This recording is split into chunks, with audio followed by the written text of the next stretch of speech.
సరదా సాహసపు ఎత్తులను ఎక్కడానికి ఎన్ని ఎత్తులు వేయాలో పూర్తి వివరాలకు చదవండి రేపటి సాక్షి దినపత్రిక. ఖమ్మంలో ఉద్రిక్త వాతావరణం నెలకొంది. బీఆర్ఎస్ వాహనాలపై కాంగ్రెస్ శ్రేణులు రాళ్ల దాడి చేశాయి. పువ్వాడ అజయ్ వాహనంపై రాళ్లతో దాడి చేశారు.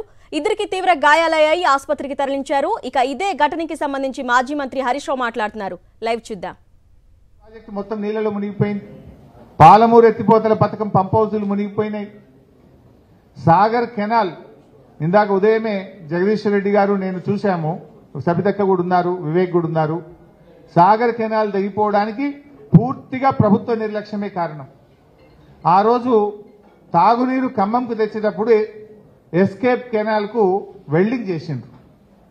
మరి సాగునీరు తెచ్చిన తర్వాత మళ్ళీ ఆ వెల్డింగ్ ఓపెన్ చేయాలన్నా వద్దా? ఆ వెల్డింగ్ తీసేయాలన్నా వద్దా? ఆ వెల్డింగ్ తీసేసి ఎస్కేప్ కెనాల్ను లేపాలి, ఎస్కేప్ ఛానల్ను ఓపెన్ చేయాలి.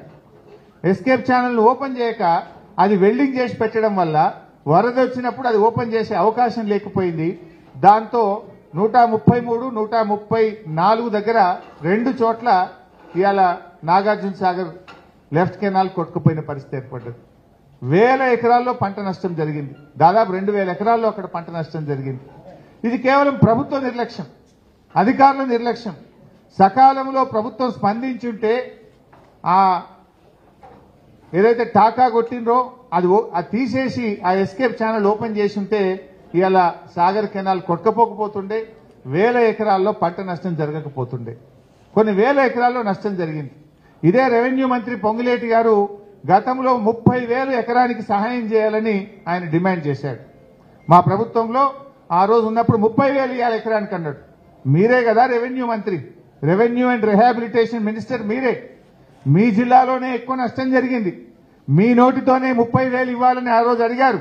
దయచేసి ప్రతి ఎకరాకు 30,000 రూపాయలు ఇచ్చి రైతుల్ని ఆదుకోవాలని చెప్పి మేము ఈ ప్రభుత్వాన్ని డిమాండ్ చేస్తా ఉన్నాం. ఈ నిర్లక్ష్యం మీ నిర్లక్ష్యం, మీ తప్పిదం వల్ల ఇవాళ సాగర్ కెనాల్ దిగిపోయింది. సాగర్ కెనాల్ బాధితులతో పాటు రాష్ట్ర వ్యాప్తంగా ఎక్కడెక్కడైతే పంట నష్టం జరిగిందో గతంలో రెవెన్యూ మంత్రి పొంగులేటి శ్రీనివాస్ రెడ్డి గారు డిమాండ్ చేసిన విధంగా ఎకరానికి 30,000 రూపాయలు ఇచ్చి రైతుల్ని ఆదుకోవండి. చాలా చోట్ల ఇసుక మేట పెట్టింది. ఆ పొలాల్లో ఇసుక మేట పెట్టిన తర్వాత చోట కూడా రైతులు చాలా బాధపడతా ఉన్నారు. వాళ్ళు కూడా మా దృష్టికి తెచ్చారు, కన్నీళ్లు పెట్టుకున్నారు. ఆ ఇసుక మేట తీయాలంటే చాలా కష్టమవుతుంది, కనీసం వారికి 50,000 ఆర్థిక సహాయం ఏ రైతుల పొలాల్లో అయితే ఇసుక మేట పెట్టడం జరిగిందో వారికి సహాయం అందించాలని చెప్పి కూడా మేము కోరుతా ఉన్నాం.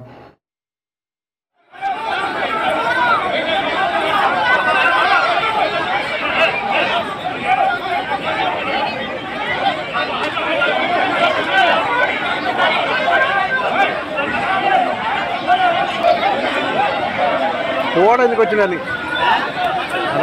పోడ వచ్చిందిగా దేని మీద ఎవరు